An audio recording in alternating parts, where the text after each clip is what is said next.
Amis auditeurs, amis téléspectateurs, bonsoir, alors bonjour, bonsoir et bienvenue à notre émission Études bibliques avec le pasteur Claude Emmanuel Camille. C'est toujours un plaisir d'être avec vous pour notre étude et ce soir, ce dimanche soir, 7h30.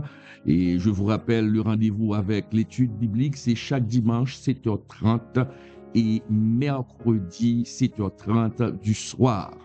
Nous faisons parler la Bible dans cette étude biblique. Et ce soir, nous allons parler de la vanité. Et nous allons faire une étude approfondie, verset par verset, sur Ecclésiaste 5. Donc, encore une fois, c'est un plaisir au micro pour vous servir, le pasteur Claude Emmanuel Camille. Et nous sommes encore là pour le partage de la parole de Dieu.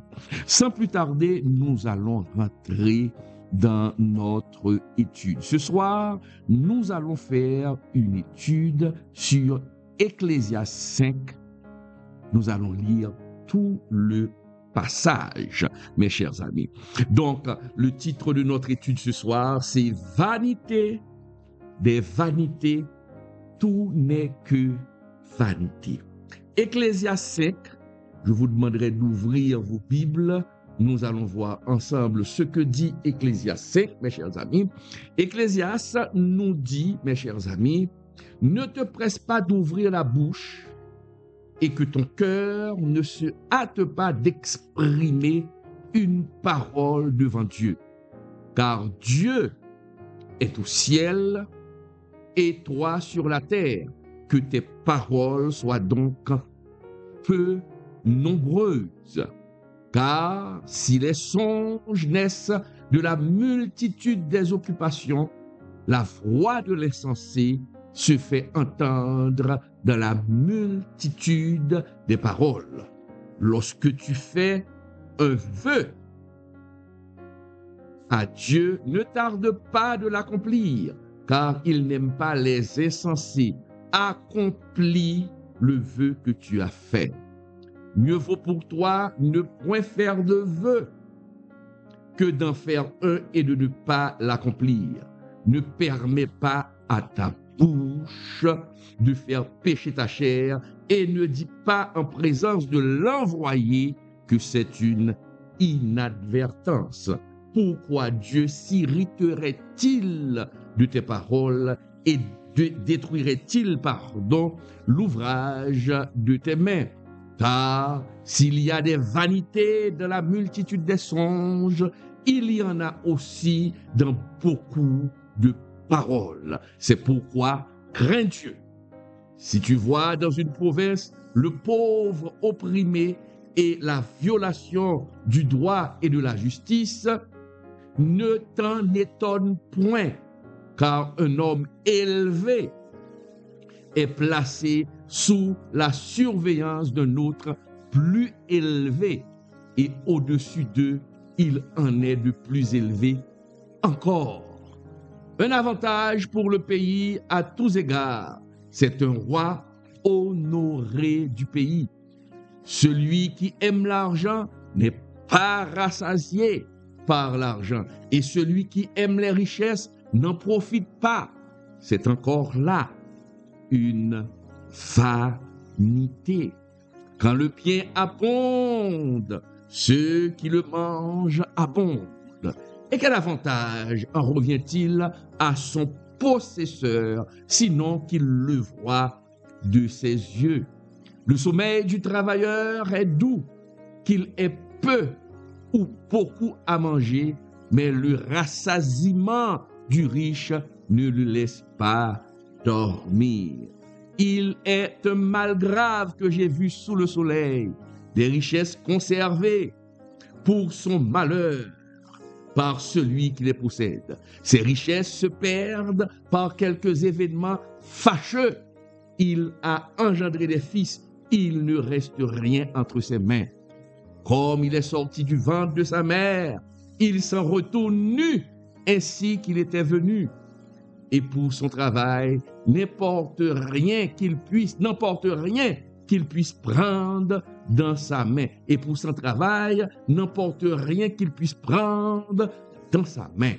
C'est encore là un mal grave. Il s'en va comme il était venu. Et quel avantage lui revient-il d'avoir travaillé pour du vent? De plus, toute sa vie, il mange les ténèbres, il a beaucoup de chagrin, de maux, d'irritation. Voici ce que j'ai vu. C'est pour l'homme une chose bonne et belle de manger et de boire et de jouir du bien-être au milieu de tout le travail qu'il fait sous le soleil pendant le nombre des jours de vie que Dieu lui a donné, car c'est là sa part. Mais si Dieu a donné à un homme des richesses et des biens, s'il l'a rendu maître d'en manger, de prendre sa part et de se réjouir au milieu de son travail, c'est là un don de Dieu, mes chers amis. Donc, Ecclésiaste 5. Ecclésiaste 5. Nous allons faire une étude, mes chers amis, sur Ecclésiaste 5, mes chers amis. L'auteur de ce livre n'est autre que Salomon. Et nous savons, mes chers amis, qui était Salomon. Nous savons très bien qui était Salomon. Salomon, c'est le fils de David, le fils qui a remplacé David. Salomon a connu, mes chers amis, la gloire. C'était un riche roi, un richissime. Dieu l'avait comblé. Dieu l'a donné la sagesse et Dieu a donné à Salomon la richesse, mes chers amis. Mais c'est Salomon qui a écrit le livre d'Ecclésiaste. Salomon, après toute sa vie, il a connu beaucoup de dérives, car à la fin de sa vie, Salomon s'est détourné de Dieu. Mais Salomon, après toutes ses expériences, ce qu'il a vécu, un homme riche, mes chers amis, eh bien, il aurait pu dire que j'ai bien vécu, j'ai vécu dans l'abondance, c'était bien. J'ai connu le succès. Donc, il pourrait enseigner à d'autres personnes, ou dans ce livre, il pourrait enseigner comment devenir riche, comment être millionnaire. Mais non, Salomon qui était millionnaire, il n'a pas produit cette réflexion. Il n'a pas donné cet enseignement. Au contraire, Salomon a expliqué, si vous êtes riche et que vous n'avez pas Dieu, vous êtes malheureux. La vie sans Dieu ne vaut rien. La richesse, la gloire ne saurait remplacer Dieu. Salomon parle en connaissance de cause. Salomon a mieux compris la vie. C'est pourquoi Dieu l'utilise à travers le livre d'Ecclésiaste pour nous enseigner. Pour nous enseigner. Car je connais des hommes que Dieu a élevés, des hommes contemporains que Dieu a élevés. Ces hommes, leur tête éclate avec de l'orgueil. Ils pensent qu'ils sont intouchables. Certains même croient qu'ils remplacent Dieu parce qu'ils ont de l'argent. Mais je vois que ces hommes de Dieu, ces hommes que Dieu a utilisés, que Dieu a élevés, ces hommes n'ont jamais pris le temps de bien lire le livre d'Ecclésiaste, de lire les réflexions de Salomon sur la vie. Lorsque Salomon dit vanité des vanités, tout est vanité. Que veut dire vanité? Tout est néant. Tout est néant. On vient dans le monde, on vient au monde avec les mains vides, nues. Et vous travaillez pour avoir de l'argent, vous tuez pour avoir de l'argent, vous détruisez les autres pour avoir de l'argent. Mais quand vous allez repartir dans votre dernière demeure, vous allez repartir avec les mains vides. Pourquoi tu t'es battu à ce point? Pourquoi tu as détruit la vie de tant de personnes? Pour quelle raison? Salomon nous invite, mes chers amis, à la réflexion. À la réflexion. Vanité des vanités, tout est que, tout n'est que, tout est vanité, mes chers amis. Si l'homme, mes chers amis, pouvait trouver son bonheur dans la richesse, certains millionnaires, certains milliardaires ne se seraient pas suicidés. Car des hommes qui ont eu des millions de dollars, qui ne savaient pas quoi faire avec de l'argent, certains d'entre eux se sont suicidés. Mais quel est le problème? Des fois, on se demande, nous autres, qui n'avons pas d'argent, nous n'avons pas d'argent, et on entend qu'un milliardaire se suicide, on se demande, mais qu'est-ce qu'il a? Mais pourquoi il s'est suicidé? Avec tout l'argent qu'il a, attention. Il y a de ces problèmes que l'argent ne peut pas résoudre. L'argent n'apporte pas le bonheur. L'argent facilite les choses. Mais l'argent n'apporte pas le bonheur. Et il y a certaines choses que l'argent ne peut pas donner. Nous avons besoin de l'argent pour vivre, pour bien vivre. Mais des fois, nous avons tout. Tout. Et puis, nous sommes malheureux. Et c'est ce que Ecclésiaste essaie de nous apprendre. Aujourd'hui, il y a des chrétiens qui se tuent pour devenir riches, qui demandent à Dieu des millions, d'autres qui ne prêchent que la prospérité. Mais est-ce la finalité de la vie? Est-ce la finalité de l'évangile? Est-ce que l'évangile nous a été donné?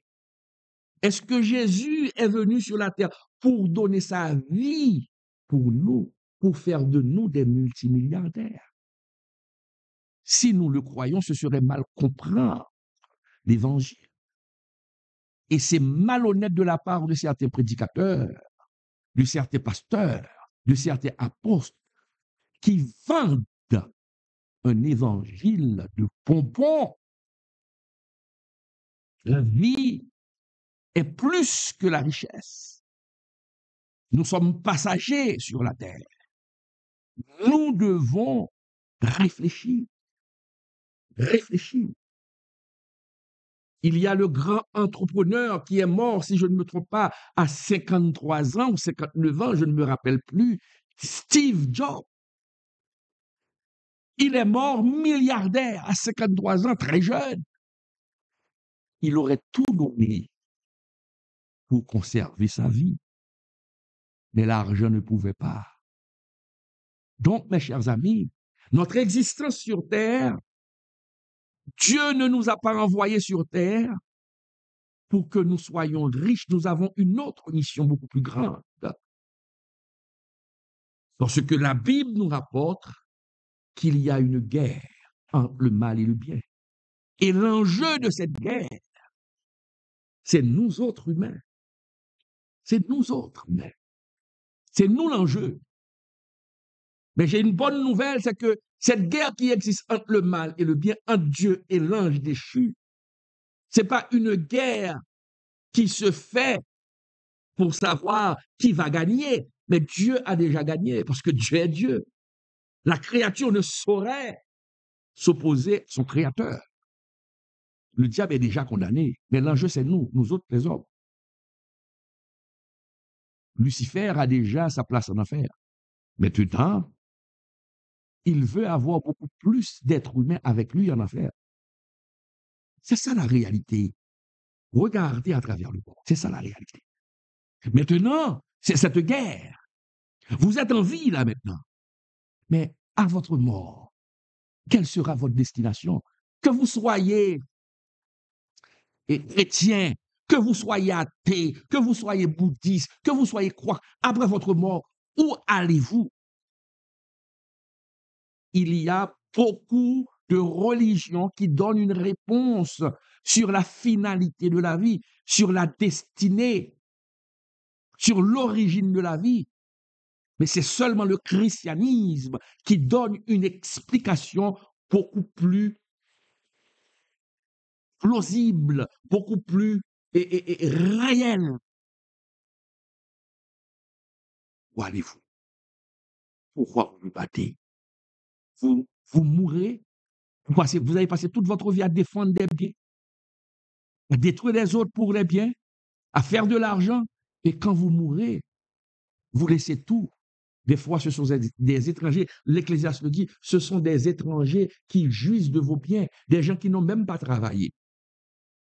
Et pourtant, vous avez tout laissé. Vanité, des vanités, tout n'est que vanité, mes chers amis. L'important, c'est d'avoir Dieu. C'est d'avoir Dieu. Ce Dieu qui a envoyé son Fils unique, Jésus, mourir sur le bois du calvaire, mes chers amis. Salomon, c'est ce que Salomon enseigne dans le livre d'Ecclésiaste. Salomon enseigne que l'homme ne trouvera jamais la paix sans Dieu. Il y a toujours un vide. Il y a toujours un vide. Les athées qui disent que Dieu n'existe pas, ils veulent soulager leur conscience coupable, leur conscience qui les accuse. Parce que souvent, ceux qui disent « Ah, je ne crois pas en Dieu, Dieu n'existe pas », ce sont souvent des débauchés qui ne veulent pas rendre compte, parce que l'homme n'aime pas rendre compte. Mais ces gens-là, ils ont peur. Les athées ont peur de l'existence de Dieu. Ah oui, parce qu'ils ne savent pas qu'est-ce qui va se passer après leur mort. Et la Bible nous dit, après la mort, ce n'est pas le néant, mon frère. Ce n'est pas le néant. Après la mort, vient le jugement. Oh, Jésus n'existe pas. Mais un homme qui n'a pas existé, on se pose la question, un homme qui n'a pas existé et qui occupe le centre de la terre, le centre même, il est au milieu du centre de l'histoire de l'humanité, qui n'a pas existé. Mais ceux qui l'ont fait, ils étaient des fous. Il faut être fou pour le penser. Il faut être fou, mes chers amis. Mes chers amis, Salomon nous dit, tout est vanité. Et dans Ecclésiaste 5, le sage nous dit, à travers les conseils qu'il nous donne dans Ecclésiaste 5, que nous allons décortiquer. Ecclésiaste nous dit, Salomon nous dit, qu'il faut surveiller nos paroles. Nous ne devons pas trop parler, mes chers amis. Nous ne devons pas trop parler pour ne pas prononcer des paroles vaines. Des fois, nous parlons beaucoup. Et en parlant, nous sommes en train de divaguer. Il faut apprendre à garder le silence. Cessez les racontards. C'est ce que nous dit la parole. Il y a des gens qui parlent vraiment beaucoup, qui racontent tout. Et même ces gens-là, même devant Dieu, lorsqu'ils se présentent devant Dieu, Ils parlent beaucoup dans leurs prières. Et même dans leurs prières, nous dit Salomon, ces gens donnent des paroles vaines. Parlez beaucoup, beaucoup, beaucoup, non. Vous prononcez des paroles vaines. Et c'est pourquoi, dans le verset premier, mes chers amis, Dieu nous appelle à contrôler notre bouche devant Dieu. Quel type de prière faites-vous devant Dieu? Est-ce que vous parlez pour parler? Est-ce que vous faites des promesses à Dieu que vous ne tenez pas? Des fois, nous parlons quand nous nous trouvons dans une situation difficile. Nous faisons beaucoup de promesses. Beaucoup de promesses. Et quand Dieu accomplit ce qu'il a promis, ce que vous avez demandé, Dieu fait ça pour moi, je ferai ça pour vous. Et quand Dieu respecte sa part du marché, vous autres, vous ne respectez pas votre promesse. C'est un acte d'irrespect envers Dieu que de dire quelque chose devant Dieu et de ne pas tenir sa parole. Et c'est ce que nous dit Ecclésiaste. Lisons le verset, mes chers amis. Nous allons lire, mes chers amis, le verset rapidement. Lisons le verset premier, Ecclésiaste 5, verset premier. Je vais le mettre à l'écran pour vous. Ecclésiaste 5, verset premier et 2. Rapidement. Regardons ce que dit la parole.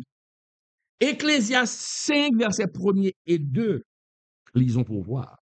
Ne te presse pas d'ouvrir la bouche et que ton cœur ne se hâte pas d'exprimer une parole devant Dieu, car Dieu est au ciel et toi sur la terre. Que tes paroles soient donc peu nombreuses, car si les songes naissent de la multitude des occupations, la voix de l'insensé se fait entendre dans la multitude des paroles. Nous comprenons, mes chers amis. Des fois, quand nous nous trouvons dans une situation difficile, on se presse de dire quelque chose devant Dieu par la prière. Nous disons des choses parce que nous sommes en difficulté et nous prions. Mais la parole nous dit, le sage nous dit, ne te presse pas d'ouvrir, il faut réfléchir. Et que ton cœur ne se hâte pas d'exprimer une parole devant Dieu. Pourquoi il nous donne ce conseil? C'est parce que des fois, nous prions, mais qu'est-ce qui arrive, mes chers amis? Quand nous prions, eh bien, qu'est-ce qui se passe? Nous prions, mais souvent, nous disons des choses que nous ne respectons pas demain. Nous faisons des promesses à Dieu, nous faisons des vœux à Dieu que nous ne respectons pas. Parce que nous sommes dans une difficulté. Mais la parole nous dit, mes chers amis, regarde, ne te presse pas d'exprimer une parole devant Dieu, car Dieu est au ciel et toi sur la terre. Que tes paroles soient peu nombreuses. Ah oui, il y a des gens, c'est pas le fait de parler, parler devant Dieu, de parler, de prier, de prier. Non, que il faut contrôler tes paroles. Il faut mesurer tes paroles de la prière. C'est ce que nous enseigne ce soir la Bible. Oui, il faut mesurer tes paroles de la prière. Parce que souvent, nous parlons, nous devons faire attention pour ne pas divaguer devant Dieu. Nous devons faire attention pour ne pas divaguer. Parce que lorsqu'on se prépare pour aller faire une prière, nous devons nous préparer. Nous devons faire une certaine préparation mentale, une disposition mentale pour se présenter devant Dieu. Pour se présenter devant Dieu. Parce que, pour ne pas dire n'importe quoi, Parce que la Bible nous dit, et lorsque nous regardons au verset 2, mes chers amis, qui nous dit, car si les songes naissent de la multitude des occupations, la voix de l'insensé se fait entendre dans la multitude des paroles. Qu'est-ce que cela veut dire, mes chers amis? La Bible nous dit, celui qui parle trop, c'est un insensé. La Bible nous dit ici que des fois, nous pensons tellement à quelque chose durant la journée, nous pensons tellement à un événement, mais à force de penser à l'événement, mais c'est normal, mes chers amis, que si vous allez dormir le soir, vous allez rêver de cette chose-là. Vous allez rêver. Là, ce n'est pas une révélation, mais vous avez tellement pensé à cette chose, vous avez tellement parlé de cette chose, que forcément, durant la nuit, vous allez rêver de la chose. Et c'est pourquoi la parole nous dit, les songes naissent de la multitude des occupations. C'est ce qu'il faut comprendre. Les songes naissent de la multitude des occupations. Donc, à force de penser à quelque chose, on finit par le rêver. L'insensé est comme ça. L'insensé parle beaucoup, mais ne dit rien de consistant. Il divague. Donc, lorsqu'on est devant Dieu, il faut savoir ce que l'on dit. Des fois, nous prions comme des fous, sans préparation. Quand je parle de préparation, cela ne veut pas dire que vous allez et préparer. Non, moi, je fais quelque chose. Laissez-moi vous dire, moi, comment je me présente devant Dieu. Et il faut que vos prières soient précises. Je peux avoir 4 problèmes. 4 problèmes à résoudre. Il se pourrait même que j'ai plusieurs problèmes, mais je sélectionne 4 problèmes. Je vous montre comment moi, je structure ma prière. J'ai 4 problèmes. Premièrement, le premier problème pour moi qui est le plus urgent, je le mets en premier. Le deuxième problème, deuxième, troisième problème et quatrième problème.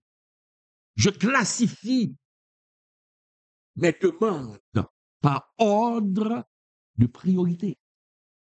Et quand je prie maintenant, je mets devant Dieu le premier problème. Et j'explique à Dieu dans ma prière, voilà mon problème. Voilà telle chose. Par exemple, durant cette épreuve que j'ai connue au début de l'année 2025, quand cette femme méchante, cette handicapée méchante, sincèrement, c'est la première fois que je trouve quelqu'un au cœur noir qui raconte un mensonge, elle sait que c'est un mensonge, elle m'accuse, elle sait qu'elle ment. C'est une menteuse, mais elle le fait par méchanceté. Par méchanceté. Et bien, durant cette épreuve, mes chers amis, cette épreuve, c'était ma première revendication, si je peux le dire ainsi. Cette prière était en premier. Et je priais Dieu sur ce dossier. Je priais Dieu sur ce dossier. Et je demandais à Dieu justice. Ah non, justice. Maintenant, après avoir prié sur ce dossier, maintenant je prends le deuxième dossier. Mes mots sont structurés.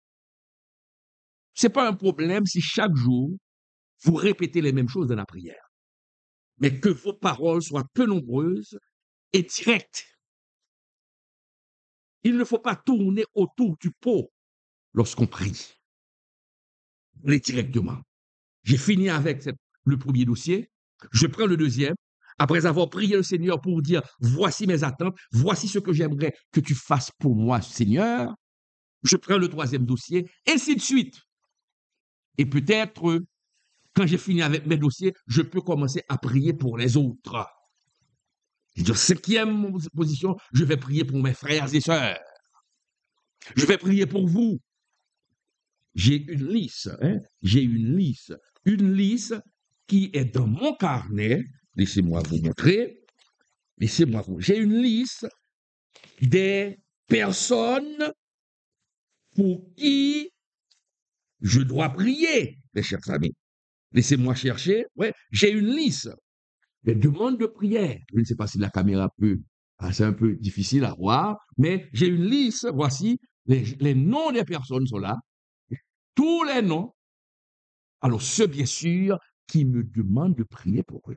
Des fois, je le fais en public dans les méditations, mais dans mes prières, je mets ce cahier devant moi, ce carnet devant moi, et je prie. Cinquième position. Voilà comment je structure, mes chers amis, mes paroles. Donc, il ne faut pas que vos paroles, c'est pas vous dire des paroles nombreuses, mais cela veut dire des paroles qui n'ont pas vraiment de sens. Et des fois, quand on prie, sans préparation, sans bien et structurer sa pensée, nous pouvons dire des choses qu'on ne devrait pas dire. On peut même faire des promesses qu'on n'a même pas l'intention de tenir. Ah oui, oh Seigneur, si tu me délivres, il y a des gens qui prient comme ça. Oh Seigneur, si tu me délivres, oh l'Éternel des armées, je te donne ma vie, je vais me faire baptiser. Seigneur, si tu me retires de ce problème. La personne parle, mais sans réfléchir. Et le Seigneur, qu'est-ce qu'il fait? Il vous donne ce que vous demandez. Mais vous avez tellement parlé avec émotion. Maintenant, Dieu vous donne. Maintenant, Dieu attend que vous ayez donné votre vie à Dieu, à Jésus, que tu te fais baptiser. Mais tu ne le fais pas. C'est un irrespect. Parce que vous êtes en train de mentir dans la prière à Dieu. Combien de fois vous avez menti? Combien de fois vous avez menti? Ah, c'est ça. Et nous pouvons lire ça aussi. Le fait de ne pas trop parler parce que la parole nous dit, nous serons jugés par les paroles que nous aurons prononcées. Nous serons jugés, mes chers amis, par les paroles que nous aurons prononcées. Regardez Matthieu 12, verset 36. Regardons ensemble Matthieu 12, verset 36. Que nous dit Matthieu 12, verset 36? Regardons sur l'écran. Matthieu 12, verset 36 nous dit, regardez. Je vous le dis, c'est le Seigneur Jésus qui parle. Je vous le dis, au jour du jugement, les hommes rendront compte de toute parole vaine qu'ils auront proférée. Les hommes rendront compte de toute parole vaine. Vous serez jugés par Dieu des paroles vaines, des paroles sans sens, des paroles vraiment démesurées que vous aurez prononcées. Dans la prière et même dans vos conversations quotidiennes. Des fois, nous parlons, nous détruisons les autres. Des fois, nous ne sommes pas, on n'est pas un gang, mes chers amis. On n'est pas un gang, mais vos paroles représentent un magnum, vos paroles représentent une mitraillette, vous tuez des gens. Il y a des gens qui tuent d'autres personnes avec leurs paroles, mes chers amis. Nous devons faire très attention. Nous devons faire très attention, mes chers amis. Donc, c'est ça. Nous devons faire très attention. Regardons maintenant ce que nous dit le verset 3 de Ecclésiaste 5. Le verset 3 de Ecclésiaste 5, Ecclésiaste 5, verset 3, que nous dit la parole de Dieu? Nous allons regarder ensemble, mes chers amis.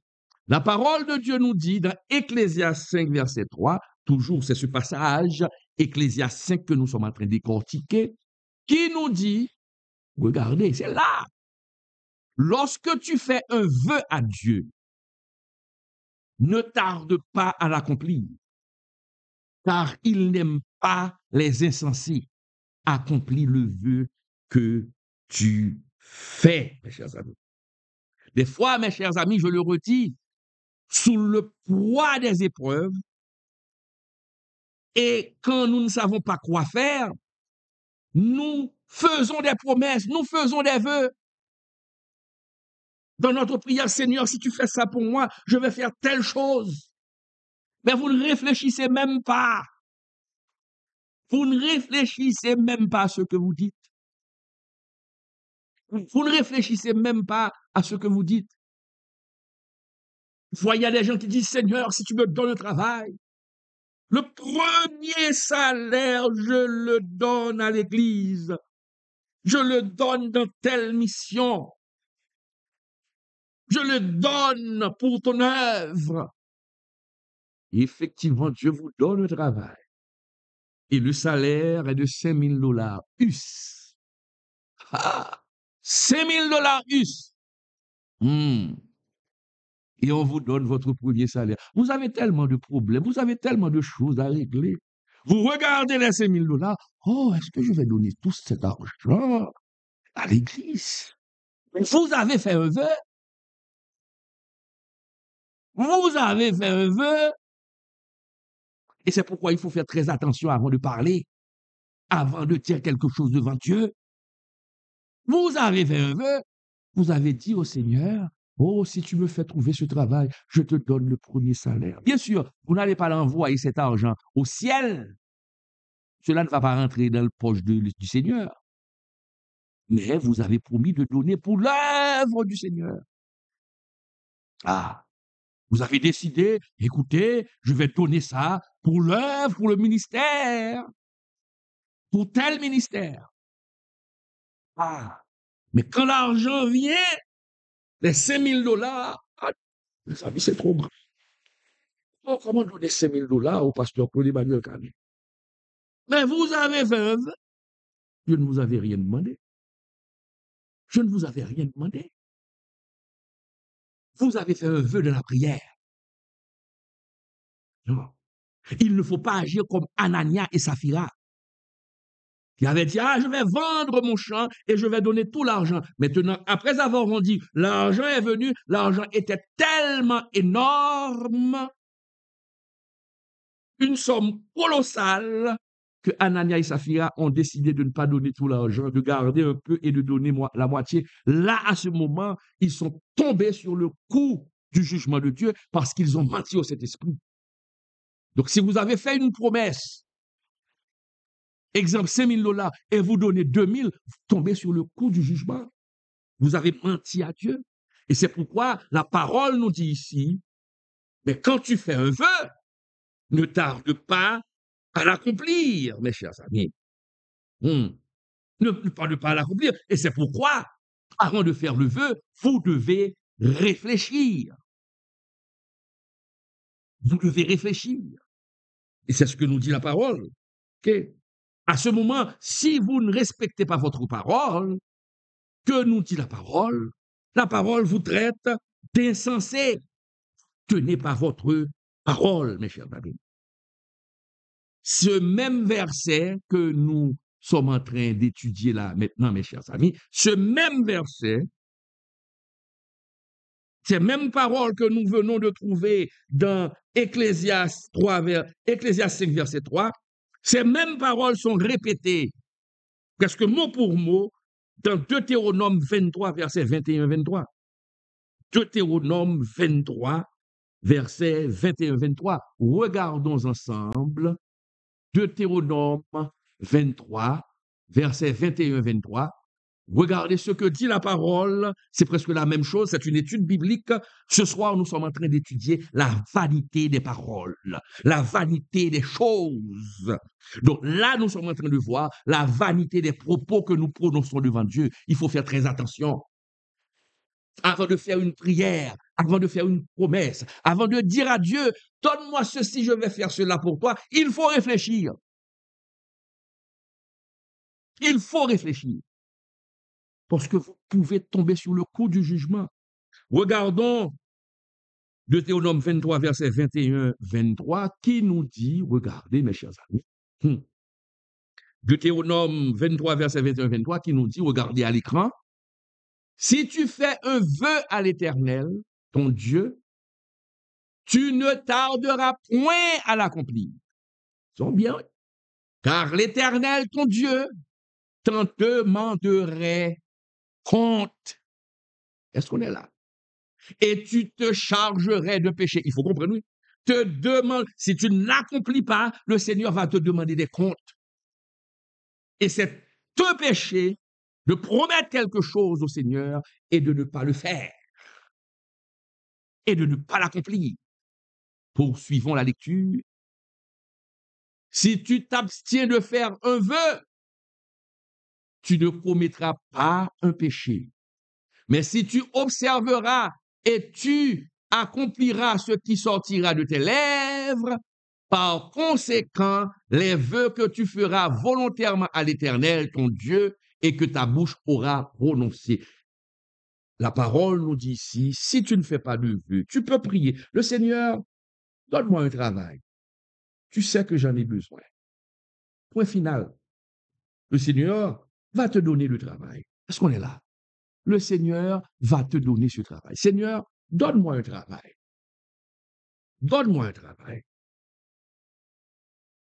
S'il te plaît, tu sais que j'en ai besoin pour prendre soin de ma famille, pour prendre soin de mes enfants. Donne-moi un travail. Le Seigneur va le faire. Et tu ne vas pas commettre de péché parce que tu n'as pas fait de vœu. Maintenant, alors c'est pour montrer à Dieu votre sincérité. Seigneur, si tu me donnes ce travail, je te donne le premier salaire. Tu mets quelque chose en plus, tu fais un vœu. Après avoir demandé, donne-moi ce travail, tu fais un vœu. Si tu me le donnes, je te donne mon premier salaire. Est-ce que tu auras le courage de donner ton premier salaire? Est-ce que tu es cette personne? Il faut te connaître. Et le Seigneur te regarde. Donc attention, c'est ce que nous dit la parole ici. Si tu ne fais pas de vœu, le Seigneur ne va pas te tenir rigueur. Demande, mais ne fais pas de vœu. Si tu sais que tu ne peux pas tenir parole, demande à Dieu, mais ne fais pas de vœu. Est-ce qu'on est là? Demande à Dieu, ne fais pas de vœu. Ne fais pas de vœu. Donc, dans Deutéronome 23, versets 21 et 23, regardons encore, qui nous dit, si tu t'abstiens de faire un vœu, tu ne commettras pas un péché. Mais si tu fais le vœu et que tu ne respectes pas ton vœu, eh bien, là, c'est un péché. Nous pouvons voir ça aussi, mes chers amis, et Ecclésiaste 5, verset 4, reprend presque la même chose. Regardons, Ecclésiaste 5, verset 4, qui nous dit, Ecclésiaste 5, verset 4, mieux vaut pour toi ne point faire de vœux. Est-ce qu'on est là? Mieux vaut pour toi ne point faire de vœux que d'en faire un et de ne pas l'accomplir. C'est la même chose qu'a dit Moïse dans Deutéronome 23, verset 21-23, et Salomon le reprend en disant, mieux vaut pour toi ne point faire de vœu, car si tu fais un vœu et tu ne le respectes pas, à ce moment, vous commettez un grave péché et Dieu va te demander des comptes, mon frère. Oui, ma sœur, Dieu va te demander des comptes. Donc, il faut réfléchir. Il faut réfléchir. Ah. Et la parole nous dit qu'il faut réfléchir avant de faire un vœu. Pour ne pas tomber sur ce qu'on appelle la vanité des paroles. Nous sommes en train de voir ce soir, mes chers amis, vanité, des vanités, tout est vanité. Et nous sommes en train d'étudier ce soir Ecclésiaste 5. Vanité, des vanités, Tout est vanité. Donc, avant de faire un vœu, mes chers amis, il faut réfléchir. Il ne faut pas faire de vœux irréfléchis, mes chers amis.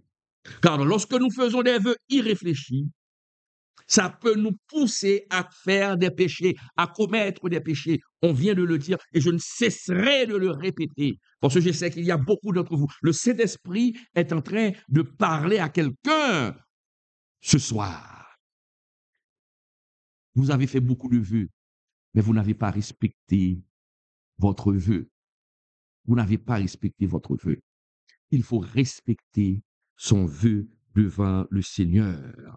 Donc, c'est pourquoi il ne faut pas trop parler. Lisons maintenant Ecclésiaste 5, verset 5. Regardons ce que nous dit Ecclésiaste 5. Ecclésiaste 5, verset 5.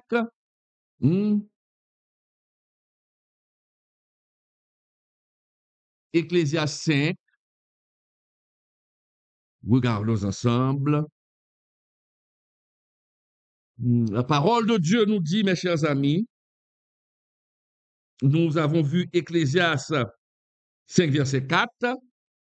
Nous allons voir maintenant Ecclésiaste 5, verset 5, pour voir ce que Dieu nous dit dans Ecclésiaste 5, verset 5, qui nous dit, lisons, ne permets pas à ta bouche de pécher, de faire pécher ta chair.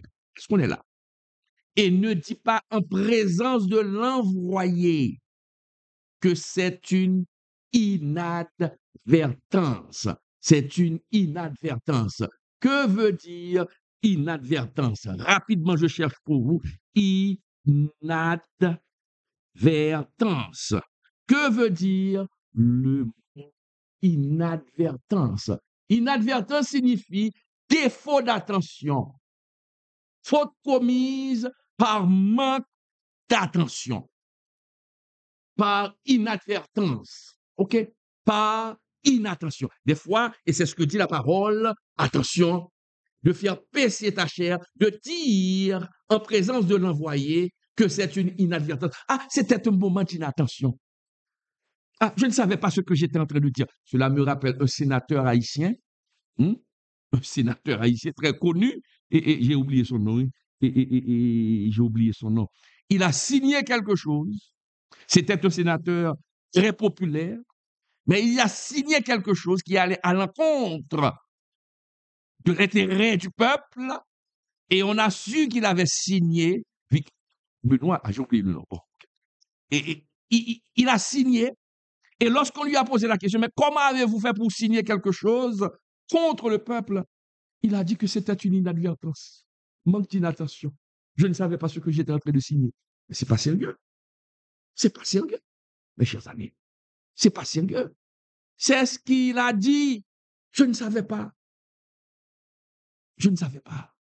Donc, quand la parole nous dit, il ne faut pas laisser ta bouche faire pécher ta chair, et devant l'envoyé, cela veut dire en présence du sacrificateur, tourner un mensonge.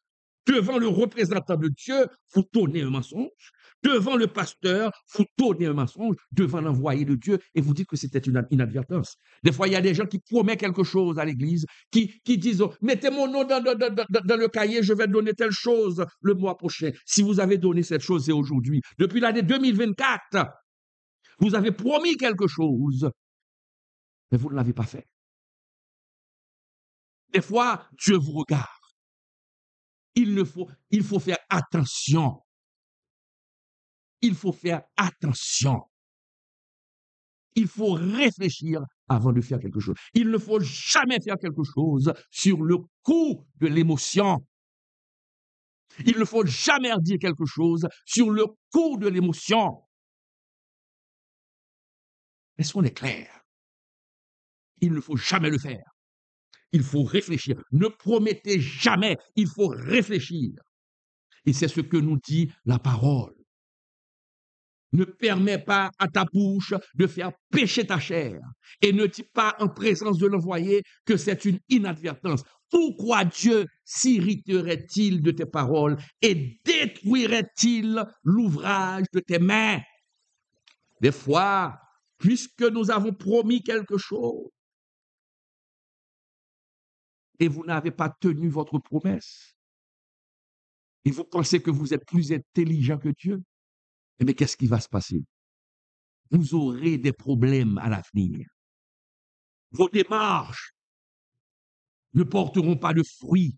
Pourquoi? Parce que vous avez irrité Dieu en faisant une promesse que vous n'avez pas tenue. C'est pourquoi il faut réfléchir, mes chers amis. Il faut réfléchir. Ne faites pas de promesses. Moi, voici comment je fonctionne, mes chers.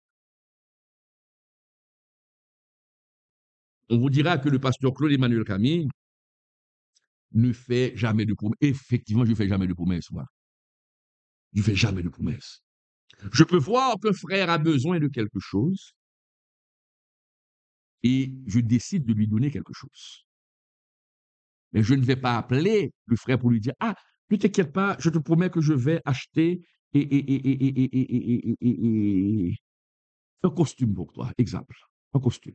Je fais la promesse. Mais dès que je fais la promesse, la personne a l'espoir. Mais ça peut arriver qu'il y a des circonstances qui se présentent devant moi qui m'empêchent de faire ce que j'avais promis. Et de dire à la personne, ah, j'ai voulu bien, mais j'ai un problème. Non, à ce moment, vous blessez la personne et vous passez pour un menteur. Ah oui, moi, le conseil que je vous donne, si vous devez donner quelque chose à quelqu'un, attendez que vous ayez la chose.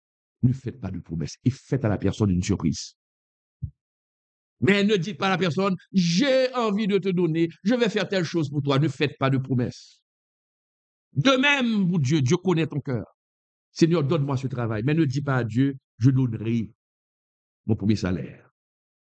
Parce que vous savez que vous n'avez pas de courage. Oh Seigneur, si tu me donnes ce travail, voici un autre exemple de vœu.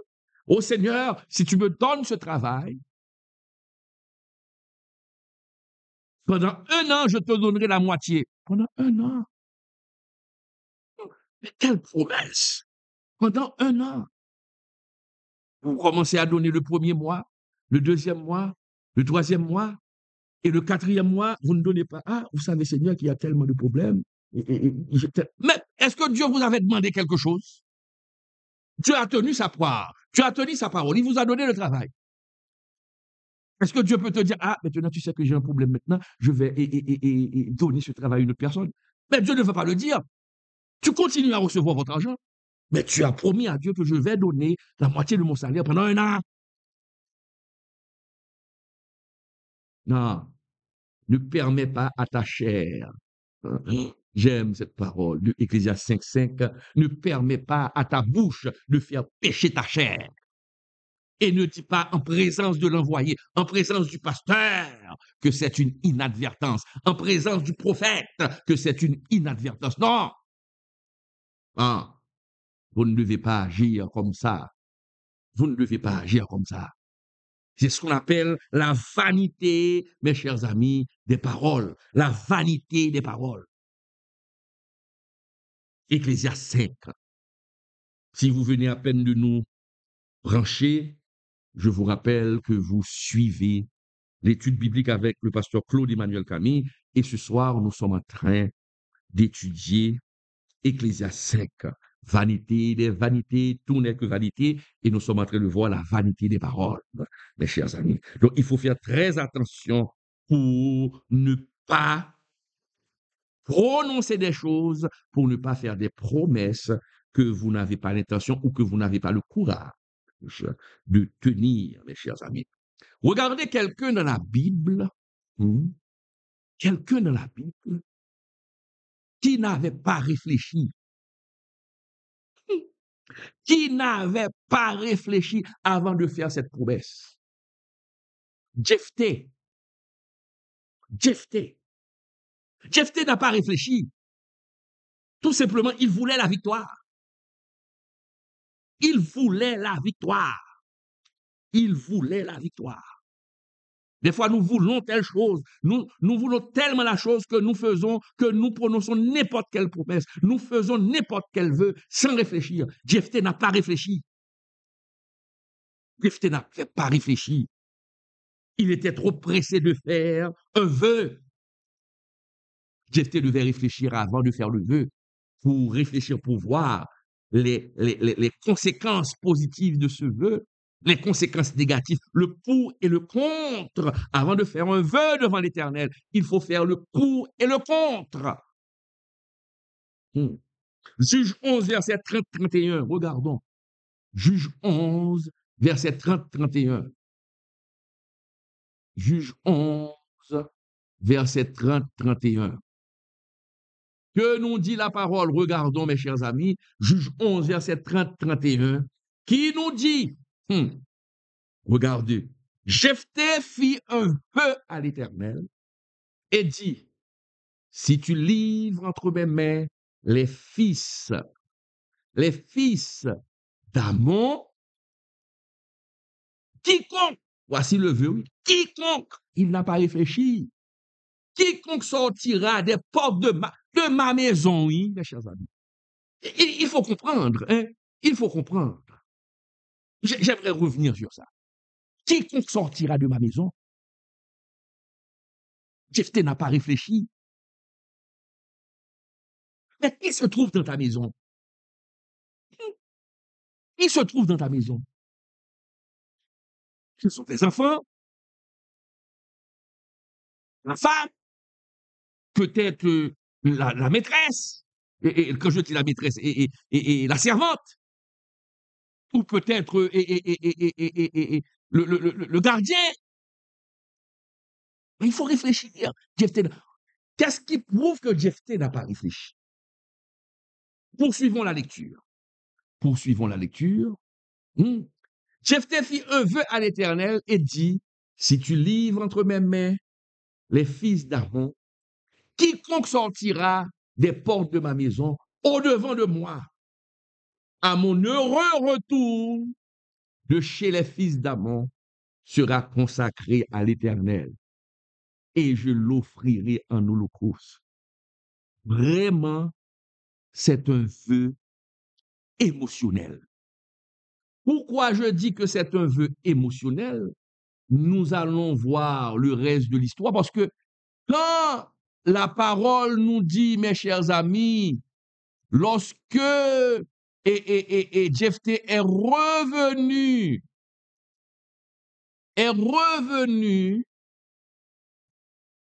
de la guerre, quand il est revenu de la guerre, la parole de Dieu nous dit, la personne qui s'est présentée devant Jephthé, c'était sa fille.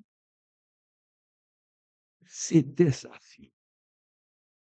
Jephthé n'a pas réfléchi pour savoir que si c'est ma fille qui se présente, qu'est-ce que je vais faire? Et quand je regarde la réaction de Jephthé, mes chers amis, cette réaction de Jephthé, quand Jephthé a vu que c'était sa fille, quand il a vu que c'était sa fille, la parole nous dit au verset 34, Jephthé retourna dans sa maison à Missa, et voici sa fille sortie au devant de lui avec des tambourins et des danses. C'était son unique enfant. Il n'avait point de fils et point d'autre fille. Dès qu'il la vit, il déchira ses vêtements et dit, ah, ma fille, tu me jettes dans l'abattement. Jephthé n'a pas réfléchi.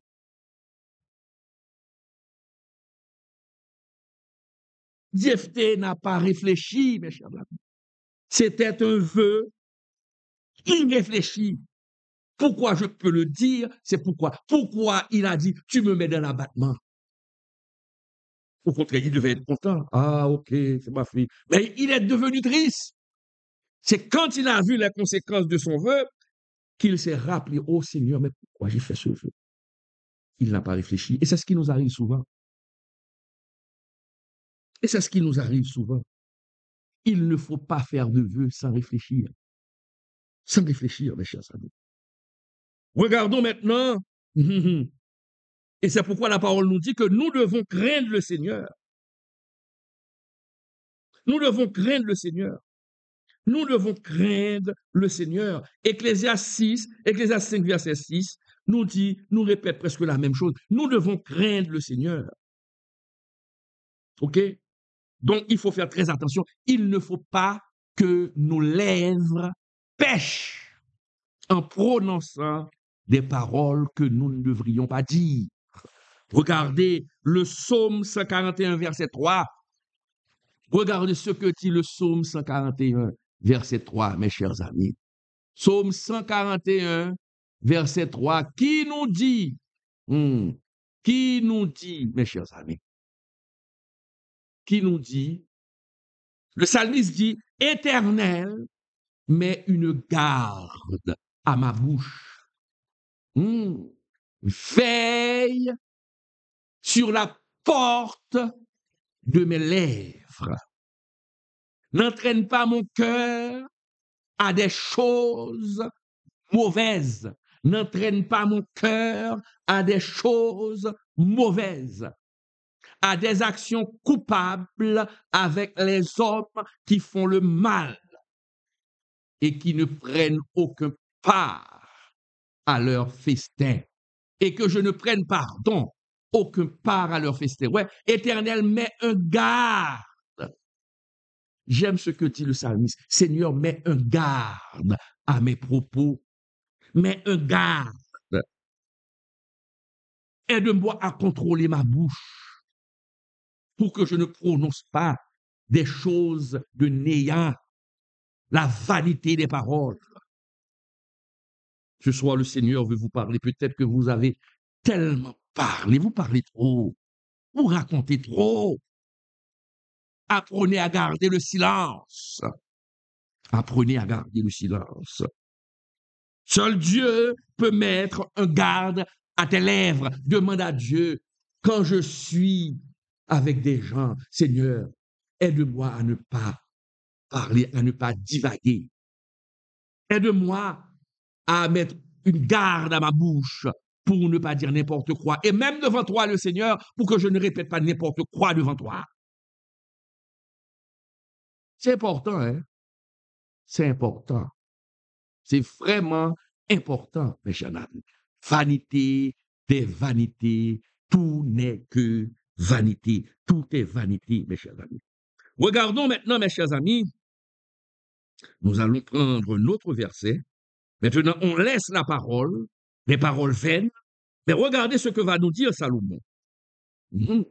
Regardez, dans Ecclésias 5, verset 7, nous allons lire le verset 7 maintenant, rapidement.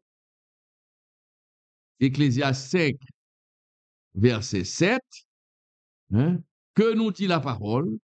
Ecclésias 5, verset 7, qui nous dit rapidement, Ecclésias 5, verset 7, si tu vois dans une province, le pauvre opprimé et la violation du droit et de la justice, ne t'en étonne point. Car un homme élevé est placé sous la surveillance d'un autre homme élevé. Et au-dessus d'eux, il en est de plus élevé encore. Voilà. Que voulait dire Salomon? Dans ce verset, mes chers amis, Salomon, il a fait référence à la corruption qui régnait dans certaines villes de province. Dans les milieux reculés, il y a des autorités qui maltraitaient les gens, qui opprimaient les gens. Mais que nous dit Salomon?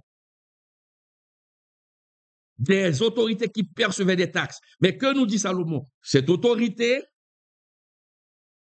qui est en train d'opprimer les gens, qui est en train de voler les gens, cette autorité,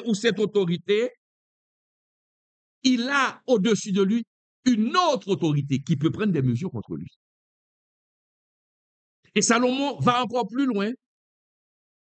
Et sur la tête de ces deux autorités, il y a encore quelqu'un qui est plus haut placé. C'est pour vous dire que quand vous faites de la malfaisance, quand vous maltraitez les gens, quand vous exploitez les gens, même quand vous n'avez pas une autorité supérieure sur votre tête, mais il y a Dieu.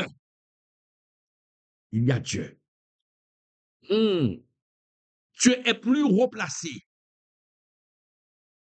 Et Dieu peut utiliser n'importe qui pour vous faire payer vos méchancetés. Si vous êtes dans la corruption de votre église, si vous maltraitez les gens, si vous faites travailler les gens et que vous ne payez pas les gens, c'est de la maltraitance. Si vous n'avez pas d'autorité, attention, le Seigneur peut s'irriter contre toi. Et si tu as une autorité, au-dessus de toi, le Seigneur peut prendre son cœur et pousser cette autorité qui est placée au-dessus de toi, de prendre des mesures contre toi. Parce que tu fais des choses mal. Tu es dans la corruption. Et pourquoi faire ce genre de choses? Pourquoi te livrer dans la corruption? Pourquoi détruire d'autres personnes pour avoir un bien-être? Vanité des vanités. Tout n'est que vanité. Vouloir détruire l'autre pour prendre sa place. Mais après, qu'est-ce qu'il y a? Vanité, c'est le néant. Vous êtes en train de vous battre pour le néant. Cherchez Dieu, respectez Dieu, aimez les autres et ne détruisez pas les autres pour briller. Car vous allez trouver une autre personne qui va vous détruire pour qu'elle puisse briller. Ce qu'un homme aura semé, il le récoltera. Pourquoi toute cette lutte? Et vous vivez de la corruption. Mais quand vous allez mourir, vous allez tout perdre. Et c'est pourquoi Salomon a dit, vanité des vanités, tout n'est que vanité. J'espère que vous me comprenez, mes chers amis. Dieu est au-dessus de tout et il voit tout, mes chers amis. Et il voit tout. Et Salomon réfléchit pour voir un pays. Au verset 8, regardons le verset 8, mes chers amis. Regardons rapidement le verset 8. Ecclésiaste 5, verset 8. La parole nous dit, regardez, parce que nous sommes en train de décortiquer ce soir, mes chers amis. Et Ecclésiaste 5, mes chers amis, nous sommes en train de décortiquer Ecclésiaste 5. Regardez ce que dit le Seigneur. Ecclésiaste 5, verset 8, 9, nous prenons les deux versets. Un avantage pour le pays à tous égards. Un avantage à tous égards, sur tous les points de vue. C'est un roi honoré du pays. Celui qui aime l'argent n'est pas rassasié par l'argent. Et celui qui aime les richesses n'en profite pas. C'est encore là une vanité. Je vous explique ce passage, c'est une étude biblique. Ici, mes chers amis, Salomon nous dit que nous avons à la tête du pays quelqu'un qui est honnête, quelqu'un qui est intègre. C'est un avantage pour le pays. Ah oui, c'est un avantage pour le pays. Quand nous avons quelqu'un d'honnête, c'est un avantage pour le pays. C'est une bénédiction pour la nation.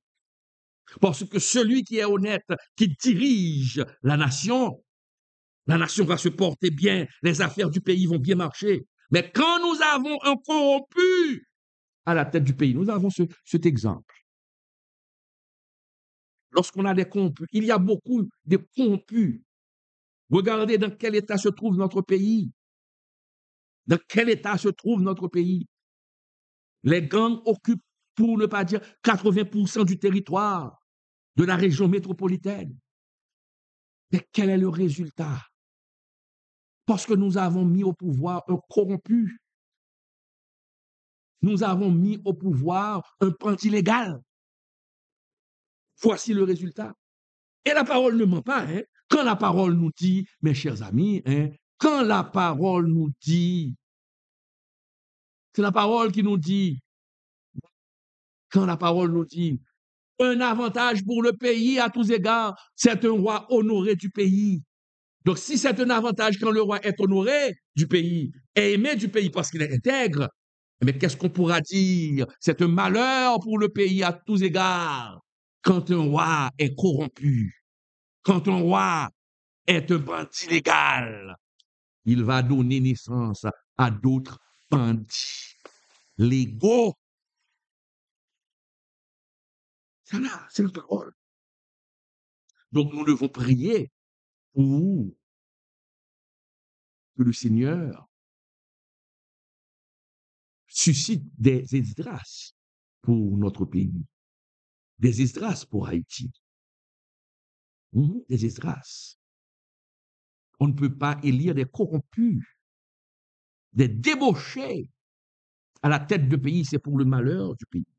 Et nous lisons dans le verset 9, hein, le Seigneur nous met en garde. Regardez, c'est contre les cupides. Parce que des fois, ceux qui occupent et qui dirigent le pays sont des cupides. Ils ne voient pas le pied du peuple. Ils n'ont pas de programme pour soulager la souffrance du peuple. Ce sont des cupides, mes chers amis. Et c'est ce que nous dit, mes chers amis. Celui qui aime l'argent n'est pas rassasié par l'argent. Celui qui veut de l'argent, il fera tout pour toujours, avoir de l'argent. Il fera tout pour toujours avoir de l'argent.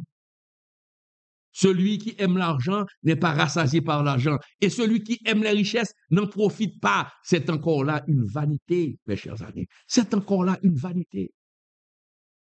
Des fois, on amasse beaucoup d'argent. On n'a même pas le temps de jouir de l'argent. Moi, je pense parfois au gang. Vous prenez de l'argent de sang qui proviennent du sang des gens, de vos frères. Vous n'allez pas jouir. Vous avez détruit quelqu'un pour prendre la place, pour gagner plus d'argent. 2 mois plus tard, vous mourrez. 2 mois plus tard, vous mourrez. Vous perdez votre position. OK.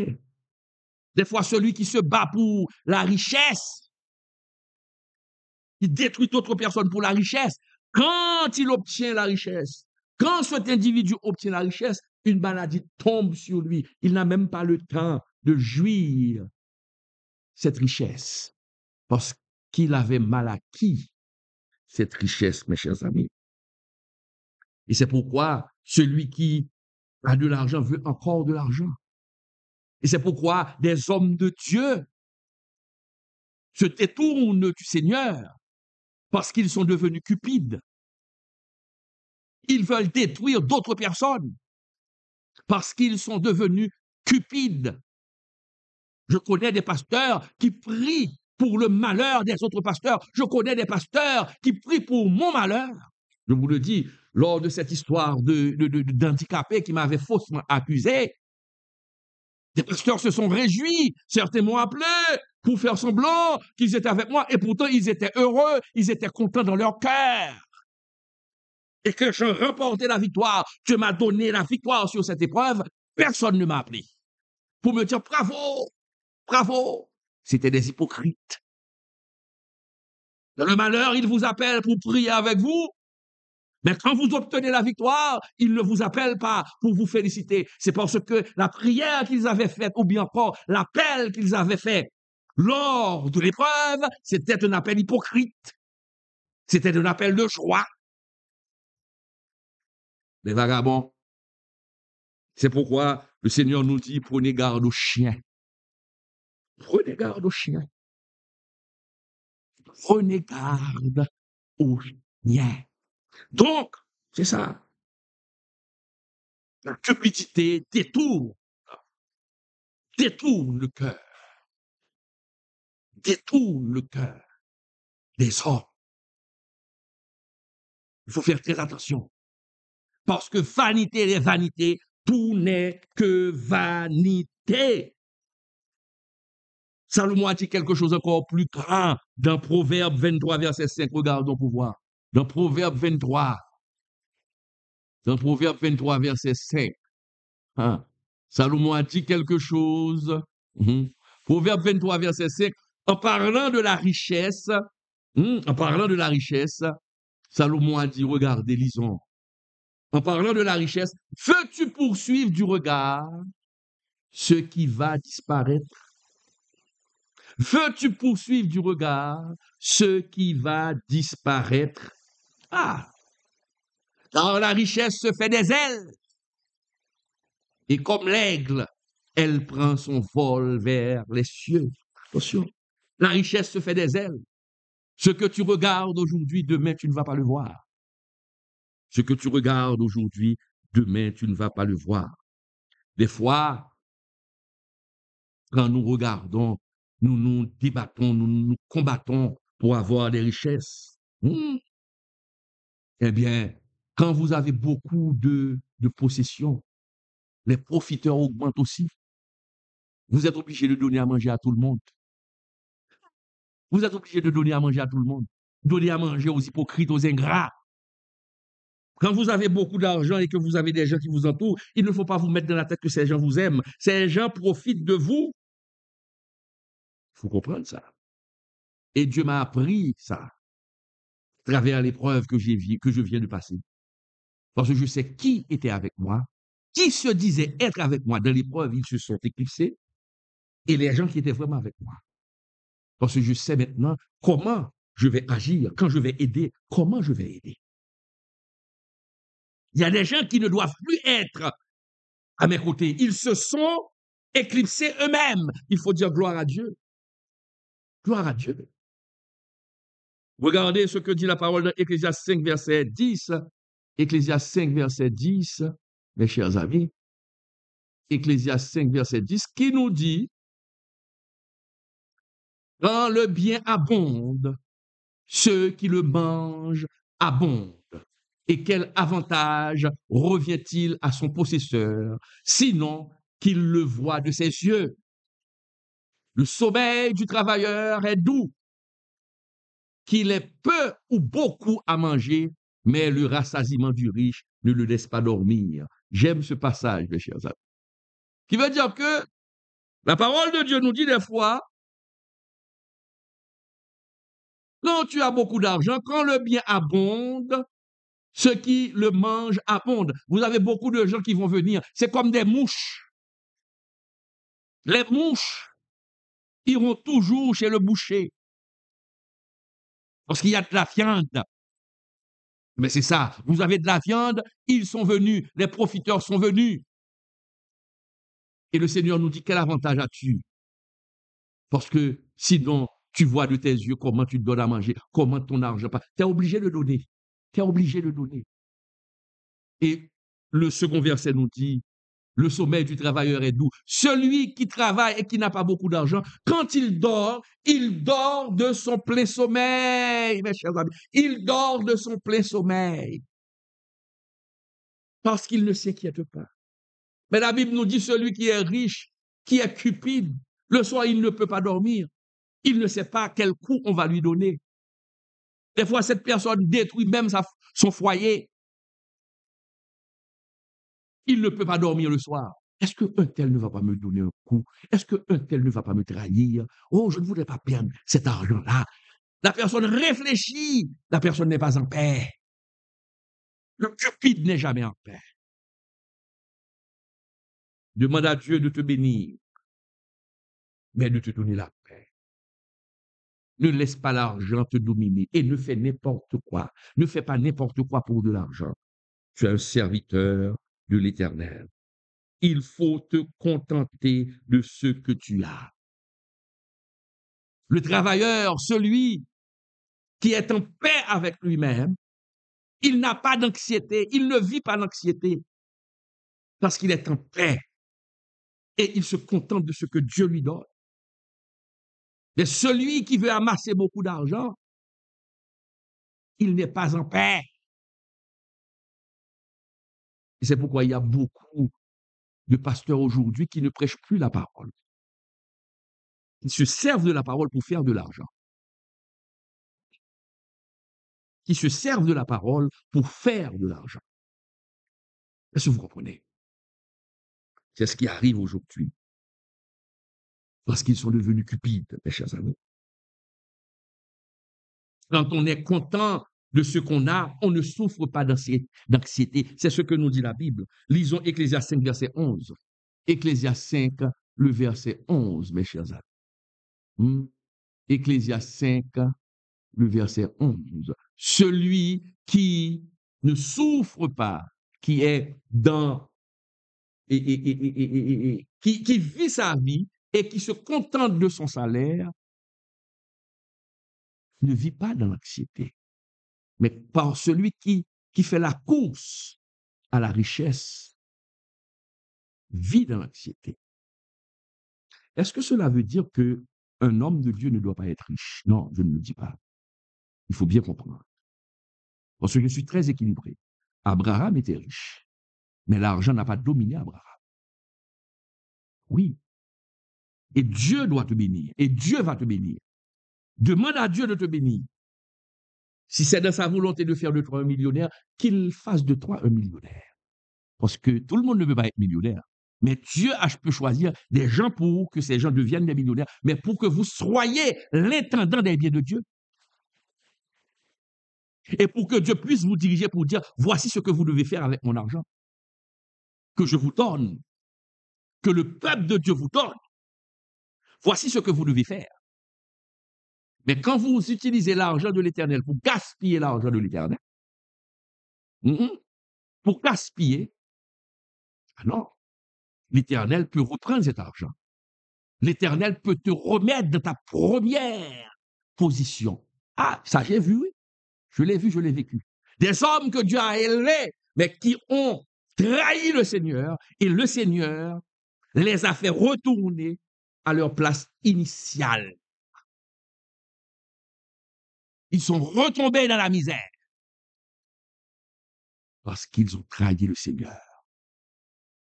Il faut faire très attention avec l'argent du peuple de Dieu. Dieu utilise son peuple pour te bénir.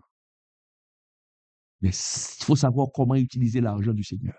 Ce n'est pas ton argent. Si tu construis une église avec l'argent du peuple, ce n'est pas ton église. Ah non, vous n'avez pas travaillé. Vous n'avez pas travaillé. Mais c'est l'argent du peuple. Le Seigneur peut te bénir. Le Seigneur peut te donner l'autorisation de faire telle chose. Mais quand tu reçois les biens du Seigneur, qu'est-ce que je dois faire? Je connais des hommes qui ont gaspillé l'argent du Seigneur. Ils ont gaspillé l'argent du Seigneur, mes chers amis. Maintenant, la parole nous dit, si Dieu nous donne, il y a les autres versets qui reprennent les versets précédents, mais je me rends rapidement au verset 17. Rapidement au verset 17, mes chers amis, qui nous dit, regardez ce que dit le Seigneur au verset 17, qui nous dit, voici ce que j'ai vu, c'est pour l'homme une chose bonne et belle, de manger et de boire, de manger et de boire, et de jouir du bien-être au milieu de tout le travail qu'il fait sous le soleil, pendant le nombre de jours de sa vie, que Dieu lui a donné, car c'est là sa part.